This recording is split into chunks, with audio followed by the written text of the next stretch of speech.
Samahan nyo kami ngayon mag 7 churches, bisita iglesia. Starting point pala natin dito sa South Ulantansa. Time check 9 AM.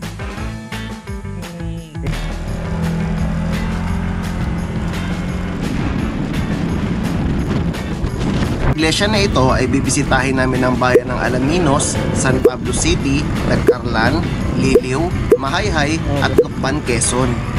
Simula na ng aming paglalakbay papunta sa una naming destinasyon patungong Alaminos, Laguna. Dito ay sinasabi ko na medyo malayo sa starting point ang kilometer 0 ng gas up para mag-compute ng gas consumption. Dito kasi ang murang uni oil. Sa uni oil lang kasi talaga ako nagpapagasolina ng 95 octane.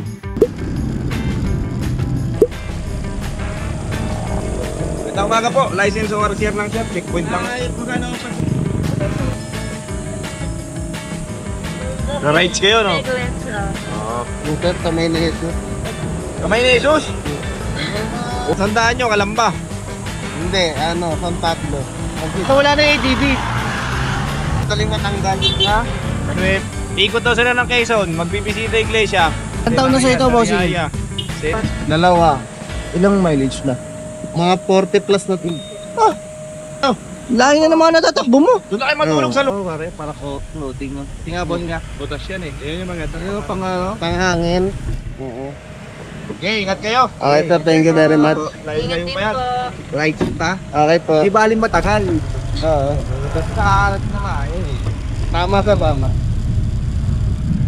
Matagaytay Road.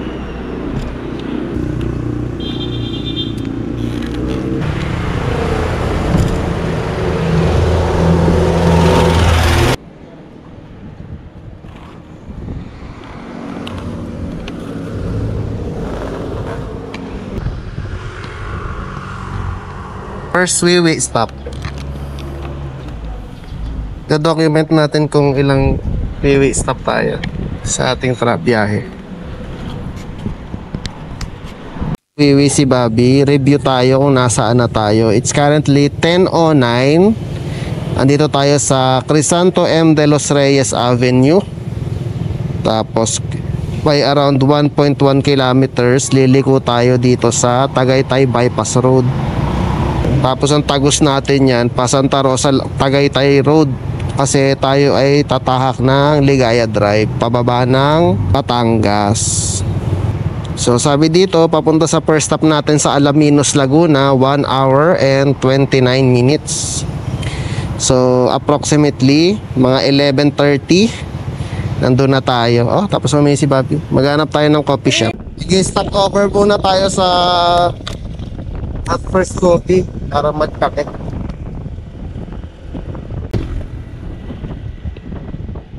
Okay, dito tayo sa may terrazas. Sarado?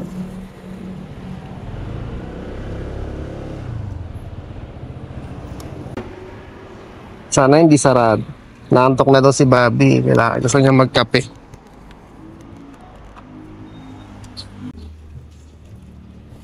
Hello po. Wala po kaming espresso, puro drip please. Wala po kasing water within the area. So walang coffee. Hindi, lang, broad lang. Opo, drip please lang. Bali, ang available. Thank you. Okay.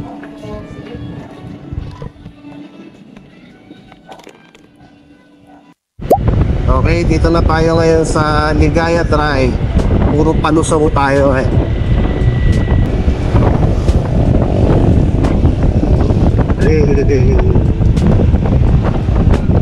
Action cam yung Otosme tsaka yung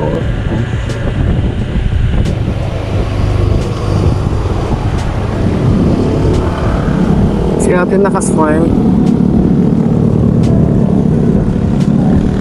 Si Gallego ba? So bahayan ng mayan.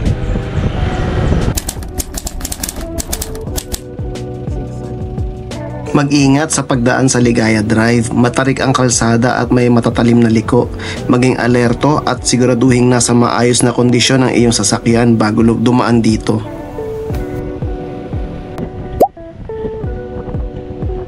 Banda dito ay napakaganda ng view ng Taal. Sayang lang dahil hindi mahagip ng kamera.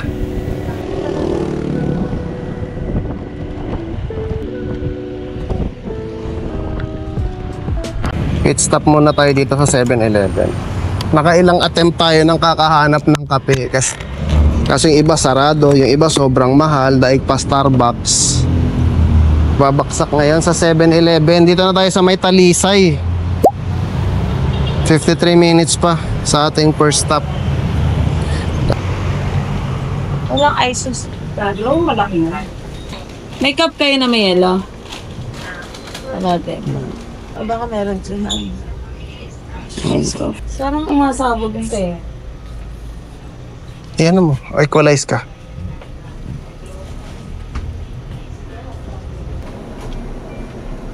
Cappuccino, magkano yan?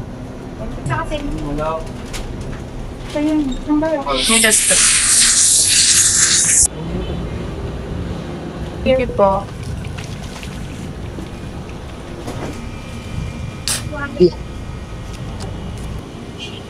Dapat wala, hindi masyadong kinakalog yun. Mamaya, naihina naman to dahil sa kape. Abangan ng Wiwi number 2. Okay, tuloy na yung ating biyahe. Time check, alas 11 na. Late na kami ng 2 hours. Tiwala lang.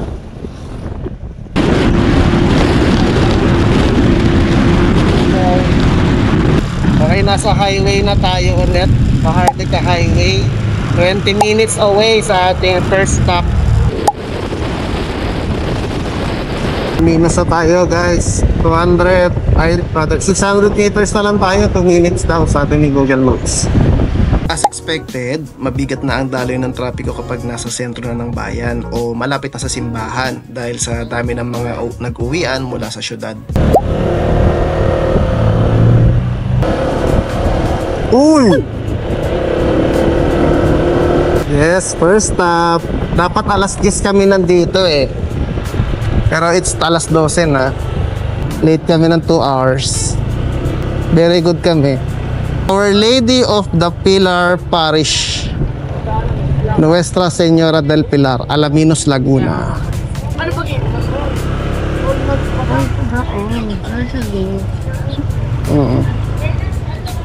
Eh, maghanap tayo ng parking ng motor. Rolling po.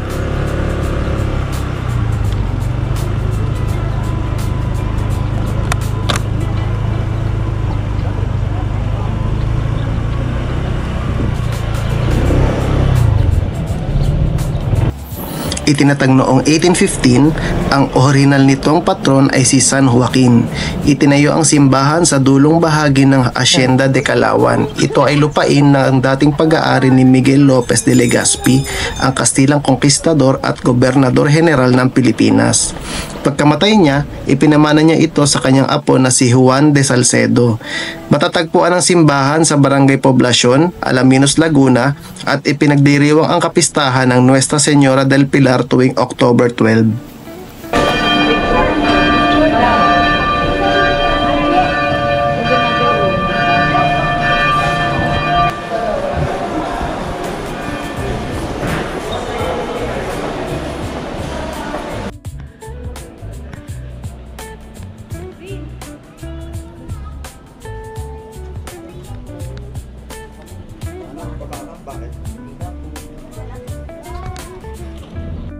Okay, tapos na tayo dito sa Alaminos. Nakapagdasal ng kaunti at di na kami masyado magtatagal dahil gagabihin kami. And diretso na tayo sa second stop natin sa San Pablo City.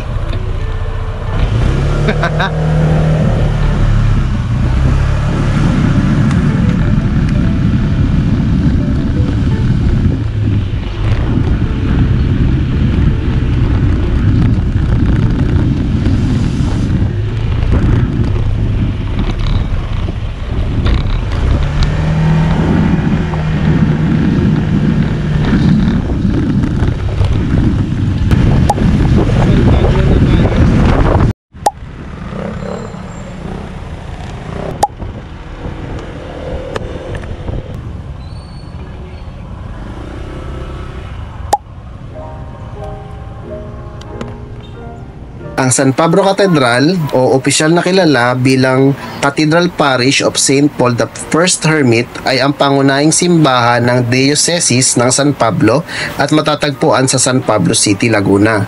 Isa ito sa mga pinakamatandang simbahan sa Pilipinas na may makasaysayang ugat mula pa noong panahon ng Kastila. Noong 1586, dumating ang mga Fransiskanong misyonero sa San Pablo na noon ay tinatawag pang Sampaloc at itinatag ang isang misyon. Itinayo ang unang simbahan gamit ang mga magagaan na materyales gaya ng kahoy at nipa. Taong 1618 hanggang 1721, unti-unting itinayo ang simbahan gamit ang bato at apog. Natapos ito sa ilalim ni Fray Francisco Juan de Elorriaga.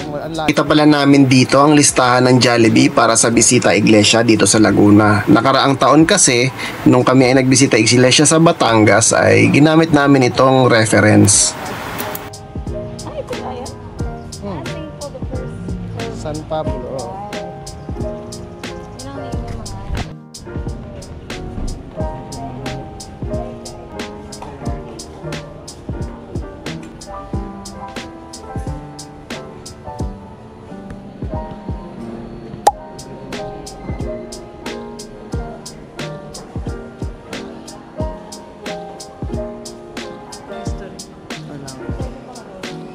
Taong 1794, itinaga si San Pablo, unang ermitanyo, bilang patron ng simbahan. Taong 1898, nasira ang simbahan sa panahon ng Rebolusyong Pilipino, ngunit ito'y muling naisaayos. At noong 1966, naitatag ang Diocese ng San Pablo at ang simbahan ay naging katedral o luklukan ng obispo.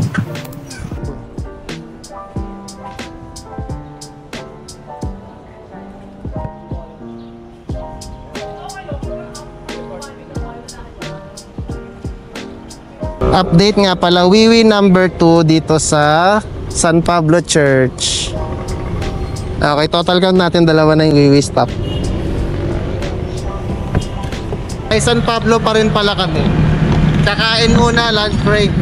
Time check, 12:53. Almost 1. Malapit lang yung kakainan namin, 4 minutes away. Wala mag-traffic dito sa sentro ng San Pablo City.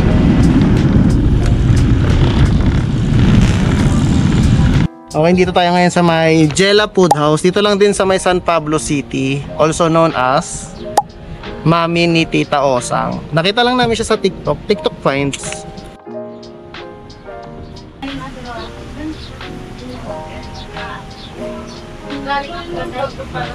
Ingat ka. Oh.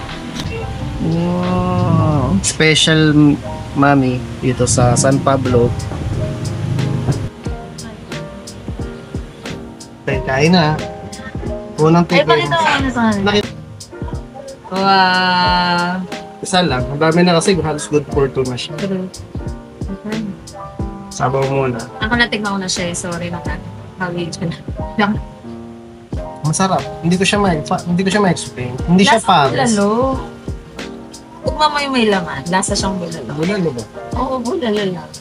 Ang sarap. Hindi siya typical na mami na matitikman sa Cavite. Deep siya eh. Para siyang in between ng pares tsaka ng mami. Yung karne niya parang bulalo talaga.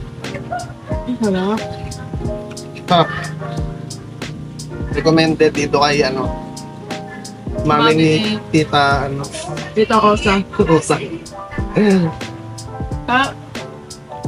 Hindi siya typical. Oh. Pag nabisita kayo dito, pwede niyong puntaan. Sarap. Sarado ato sila bukas Friday. Biyernes Santo. Bakit tayo Lagyan natin chili.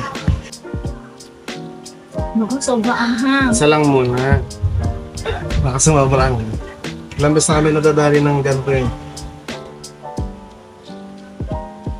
Napakahang. Baka nadali mo yung buo. Ano pala siya? 170. May mami na siya. May Daming laman. Mickey na pala siya. Mickey. Ang dami ng laman. Special. Meron sila dito palang soup number 5, bats and balls. Kaso ayaw ni Bobby ng medyo exotic na food. Dito tayo sa basic lang. Mahal din. Langhang. Pero hindi naman super. Ingat pala kayo dito. Langhang. Mas magagato kayo kung stainless. May pa-critic ka pa. Tayo muna kami. Ang time check, 1:20. Dito kami ngayon sa San Pablo, kakatapos lang namin kumain. And ang next stop namin ay papuntang Nagcarlan. Third simbahan stop na pupuntahan na. Distance niya ay 16 kilometers, so around 32 minutes sabi sa Google Maps. And pahinga lang kami konti, 2 to 3 minutes, then we break. Ako naman, tuloy na kami. Ito talaga grabe pagka-uli ko kang init. Magaling sa inyo for Okay, maraming salamat sa masarap na pagkain, Jella Food House, also known as Mami ni Tita Osang. Makikita nyo pala sa tapat niya dito yung Canosa College. Okay din yung CR nila, malinis, functional, may bidet. Okay, let's go.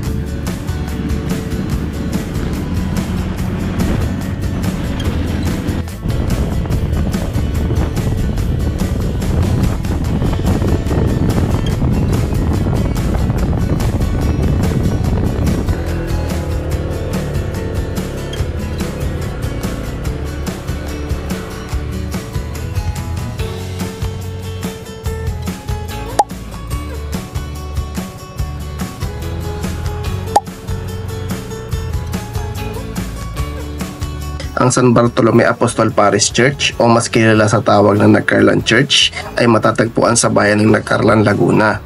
Isa itong makasaysayan at isa sa pinakamatandang simbahan sa rehiyon.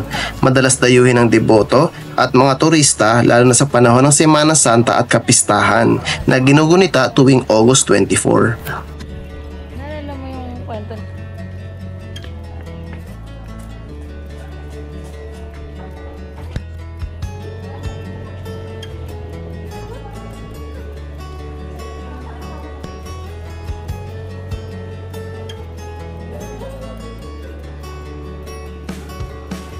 Noong 1583, itinatag ng mga Franciscanong misyonero ang misyon sa Nagcarlan at si Fray Tomas de Miranda ang unang pari na inaitalaga sa lugar.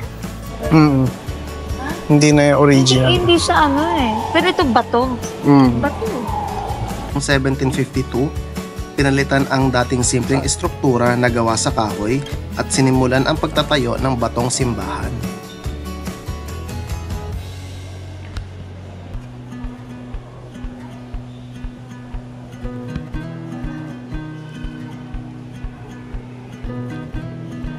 Bakit? Talaga? Eh di, tabo. Dahil nga dito. Ang nila to. Anim. For 6.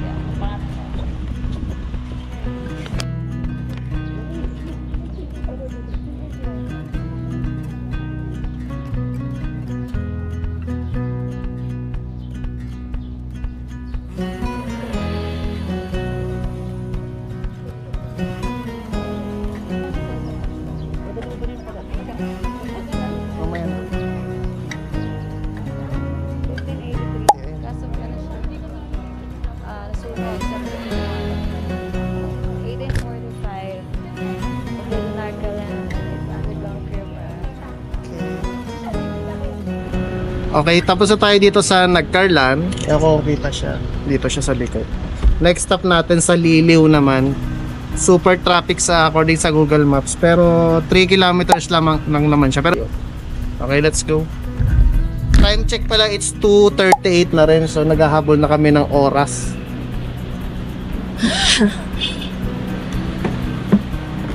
Meron din palang bayad ang parking dito. Hindi lang namin sure kung magkano. Malalaman paglabas. Ayun, bali 10 piso din yung binayad namin ticket dito sa Nagcap. Same as sa San Pablo City na 10 piso din yung park. Nakalimutan ko pala sabihin kanina.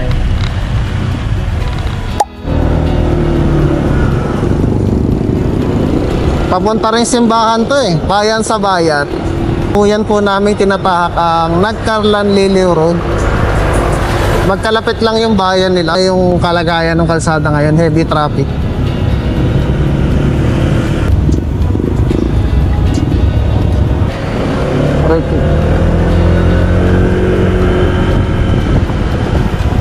Bayan ng Liliw.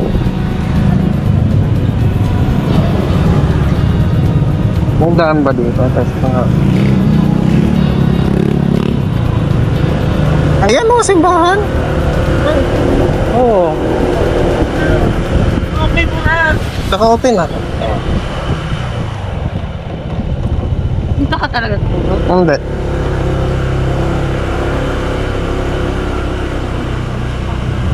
Ganito yung mga lugar dito, pa square-square yung ano, street. Trip po. Oo nga, parang sa Intramuros. Sarap ng traffic.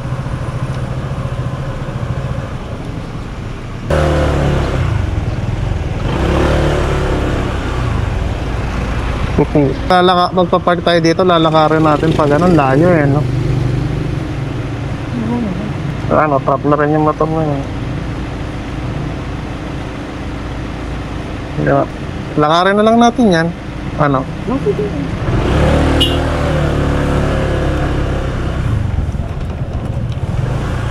Sabi mo, Park.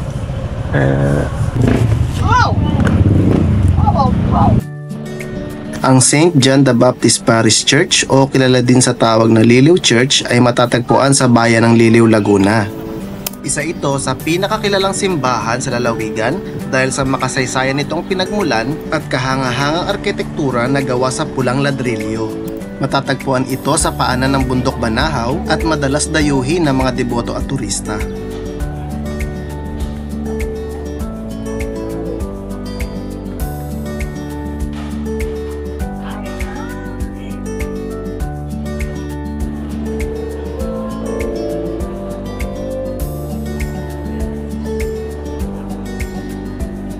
Taong 1605, ginawang ganap na parokya ang Liliw at itinayo ang unang simbahan na yari sa magagaan na materyales.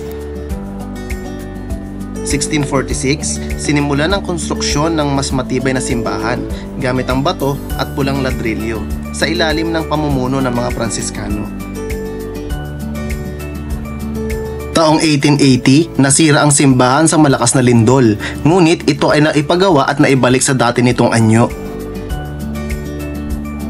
Taong 1912, muling inayos ang simbahan at pinalakas pa lalo ang estruktura nito.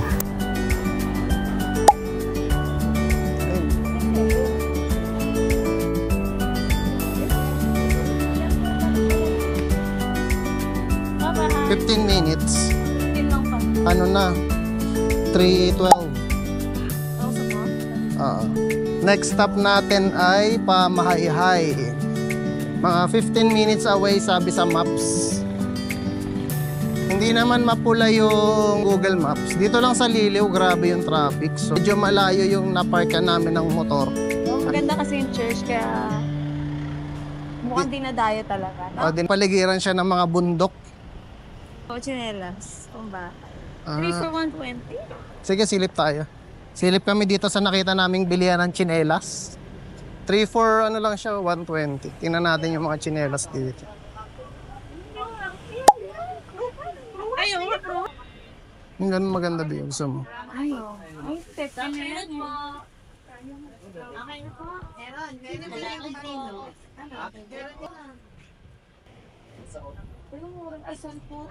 Ayan, silip na silip lang. Pero kung mukulimlim naman lang. Guminhawa din. Medyo may moderate traffic pa pero kakalabas lang natin sa bayan ng Liliw. Nandito tayo ngayon sa kahabaan ng Liliw Mahayhay Road. Next stop natin sa Mahayhay. Pangilang simbahan na yun, Bobby? Panglimang simbahan na tayo. 11 minutes daw and 4.5 kilometers away. Current time is 3:31. So, ang importante, makarating kami ng ligtas. Sobrang ganda rin pala nung simbahan doon sa Liliw. Parang traffic lang talaga pagka may okasyon, lalo na pag ganitong mahal na araw at bisita iglesia. Dinadayo talaga siya, sobrang daming sasakyan. Kahit naka one-way scheme na sila doon. Dito na tayo ngayon sa Arco. Napakaluma ng Arco ng Hayhay Laguna. Very classic. Medyo pakahon din pala dito yung mga kalsada.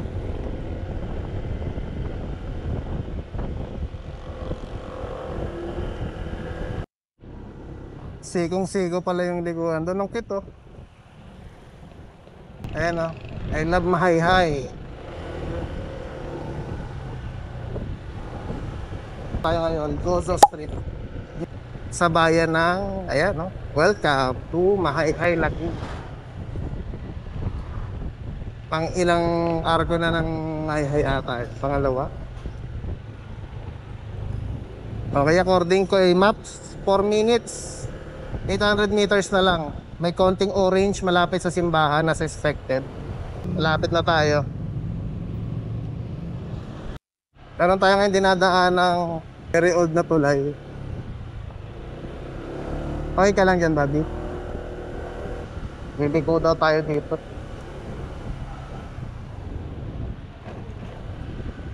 Oo, simbahan. Luma din siya. Parang, oops, sorry po. Mahanap nga tayo ng parking. Time check, 3:47. Dito tayo ngayon sa ng Mahayhay. Nasa Minor Basilica and Parish of Saint Gregory the Great, or Mahayhay Basilica for short. Ito yung simbahan.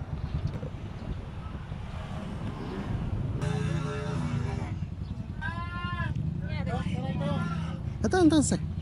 Grabe, ito ang laki. Paano? Ang taba niya, batong puro bato. Mga lumang bato patas. Na-preserve siya.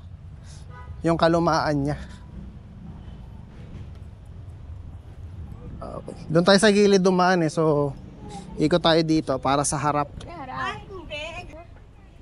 Mataba yung gilid niyo. Pero yung Dito tayo, Bi. Sa kabila. Ha? Din pala. Itinatag noong 1576 ng mga misyonaryong Fransiskano na si Juan de Plasencia at Diego Oropesa. Ang simbahan ay ipinagkalooban ng titulong Minor Basilica ni Pope Francis noong January 25, 2025. Isa rin ito sa may pinakamagandang napanatiling kumbento sa bansa na ngayon ay may maliit na museo. Itinuturing din ito na pinakamalaking simbahan sa Laguna.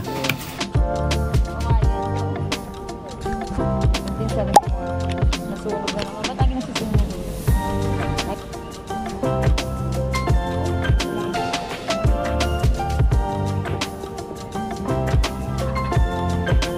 Taong 1576 at 1606 nasira ang simbahan dahil sa sunog.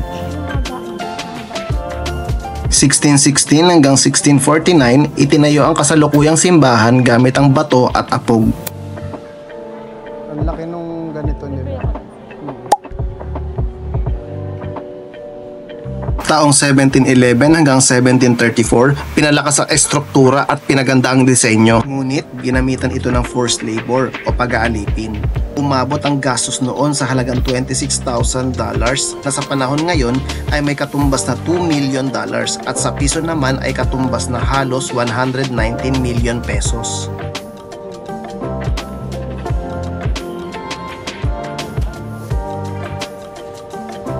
2001 naman nang idineklara ito bilang National Cultural Treasure ng National Museum ng Pilipinas. Organ din siya. Pang number 9 and 10 tayo.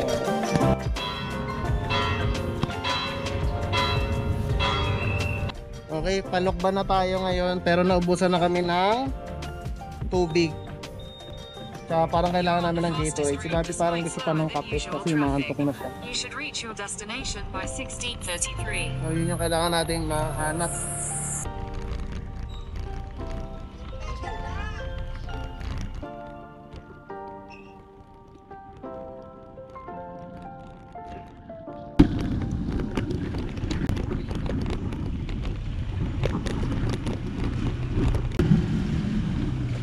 Pit stop muna tayo dito sa may Alphamart. Pakalagpas lang sa exit ng simbahan dito sa Mahayhay.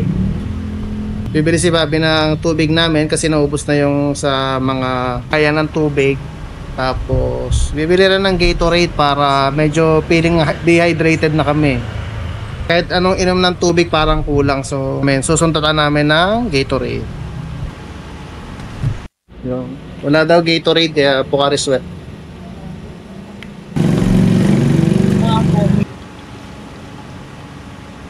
Update pala ang total kilometers na natatakbo natin. 104 kilometers. Waiting na mo. Pwede to. Oo, man.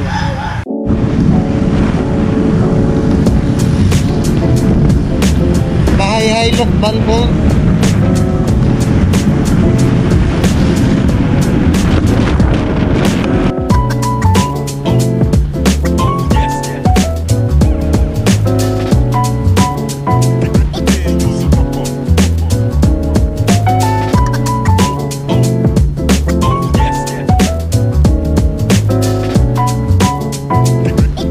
May pakita pero ang ganda yung panakaw dito sa right side na.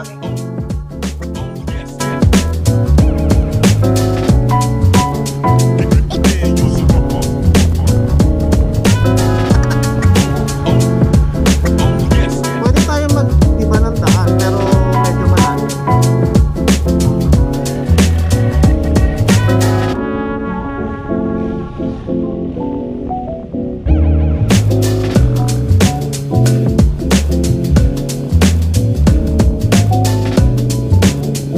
Resort, may resort dyan.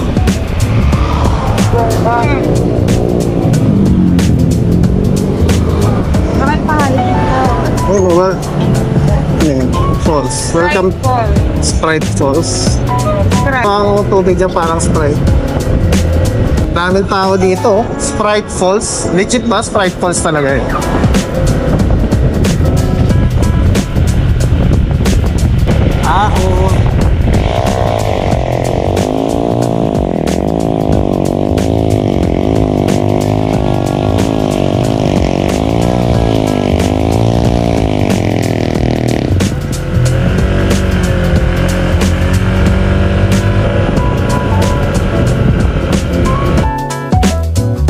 Manahaw.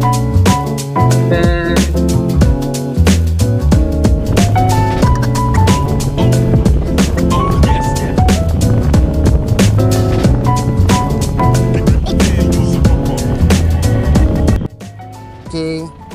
Dito na tayo sa Lokban. Time check 4:49, almost 5 na. Alam mo, Very old din siya, maganda. St. Louis Bishop Parish Church. O may misa na pala oh. Ang simbahan, na kilala din sa tawag na Lokban Church, ay itinatag noong 1595 ng mga misyonaryong Franciscano na sina Fray Juan Portocarrero de Plasencia at Fray Diego Oropesa. Ipinagkaloob ang pangalan kay San Luis Obispo de Tolosa, isang santo mula sa Pransya na kilala sa kanyang kababaang loob at malasakit sa mahihirap.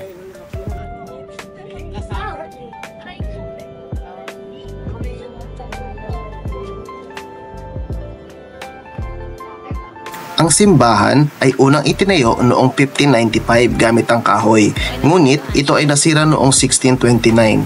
Mula 1630 hanggang 1640, itinayo ang pangalawang simbahan, subalit ito ay nasunog noong 1733. Noong 1738, muling itinayo ang simbahan. Sa pagkakataong ito ay ginamitan na ng bato upang mas tumibay. Makalipas ang ilang taon, noong 1743, naitayo rin ang kombento o parish house. Sa panahon ng ikalawang digmaang pandaigdig, noong 1945, bahagyang nasira ang simbahan. Ngunit ito ay naayos at pinaganda sa ilalim ng pangangasiwa ng Philippine Historical Commission noong 1966. Panginoon, hindi ng aming panalangin. So, ang dami ng tao sa loob, tsaka bilang paggalang sa misa, tsaka sa mga nagmimisa, hindi na ako masyadong nag-video sa loob. Okay. Dito pala yung plaka ng kanyang history. Short summary ng kanyang history.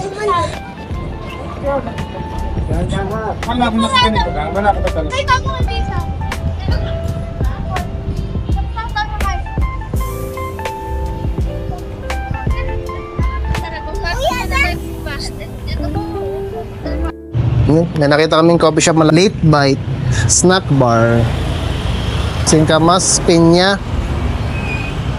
mangga. Yay! Thank you po. Pampagising, coffee. Ano nasa? Akala ko naman. Sa'yo, patigin. Tumatangan. Pakla, mahal. Sarap nga eh. Pakla!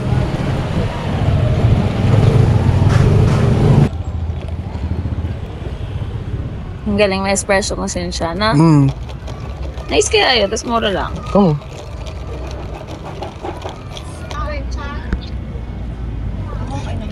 Pero quality na siya. Tara.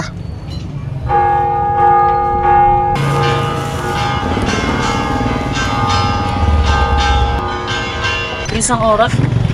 Okay, dito pa kami sa bayan ng Lukban. Next stop namin sa Kamay ni Jesus na Last Church. 2.5 kilometers. Sabi dito sa Google Map, mga 7 minutes siya. So, malapit na lang. Time check, 5:15. So, sana by mga 5:30 nandun na kami. And sana may maganda pang araw. 1.6 kilometers. Kamay ni Jesus na tayo. Tinatahak natin tong Lukban Tayabas Road dyan. Lukban pa rin.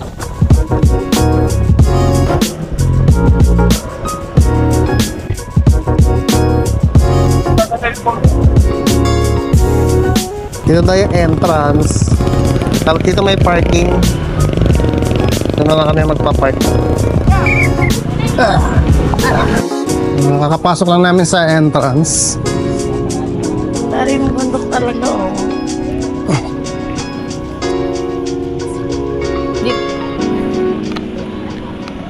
Ang taas. Kamay ni Jesus Healing Church ay itinayo noong 2002 sa pamumuno ni Reverend Father Joey Fallier, Binakita mo ba? Taas niya, no? isang kilalang healing priest. Mula noon, libo-libong tao na ang dumadayo dito para humingi ng panalangin, kagalingan at himala.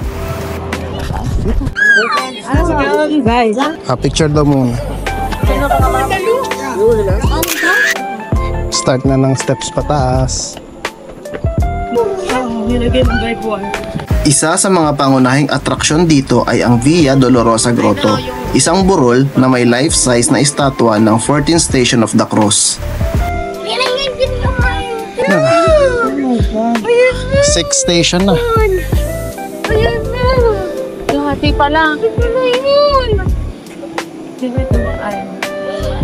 Napada. Dapat. Galing na! Shoot na! 8 station. Ayun, sunset sa kaliwa. Sabihin tayo, tingnan to. Naiihin na ako. Wala man CR dito. Ang ganda naman. Ang ganda. Hindi siya ma-appreciate sa GoPro, sa camera, pero ang ganda. Nakarelax. Tara. Tara, station na yun? 11. 11. 12:30 last na. My gosh, my Lord. So, eto. 12. 12. Sino tayo dito? Ang pagkamatay sa krus. Video mo ito. Sige po. 12 station. Ito ang view. Taas. Nakatang sa'yo.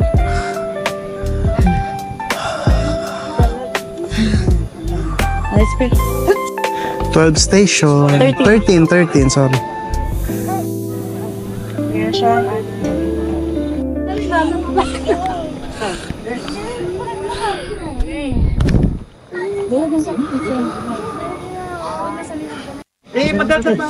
Kapoy na. Sa tuktok nito ay ang 50 feet na estatwa ng Risen Christ, isa sa pinakamalaki sa buong mundo. Sabi. Kaya ang dalawa po. Pababa na. Baba na kami. Dire-diretso lang ata to pag pababa. Ramdam mo na yung tarik eh. Hindi na rin kami masyado nagtagal sa taas kasi abot. Finally, sa baba na as. Selfie ulit tayo doon, Bobby. Before and after. Hindi ba nag-selfie doon? Kaya mo na, okay lang yan. Yan, may Noah's Ark pa dito. Makikita rin dito ang replika ng Noah's Ark, Garden of Eden, Sea of Galilee at marami pang iba. At ayun na, nagdilim na nga. Habang nagwi-break si Bobby, hindi ko na count kung pang ilan. Next stop namin, actually tapos na yung bisita iglesia eh. Pabalik na kami ng Lokban. Pupunta kami dito sa Absedes Resto. So, 7 minutes lang ulit. Thank you po. Ingat pa.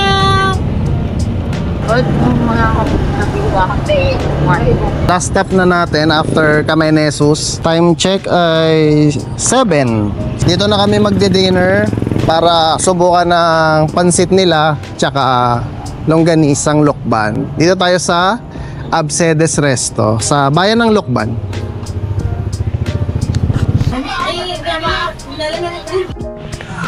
Absedes. No.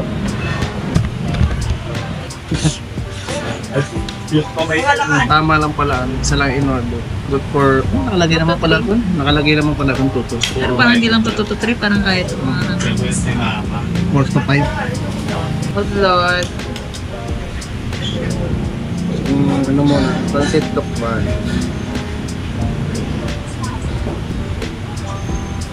That's it. That's it.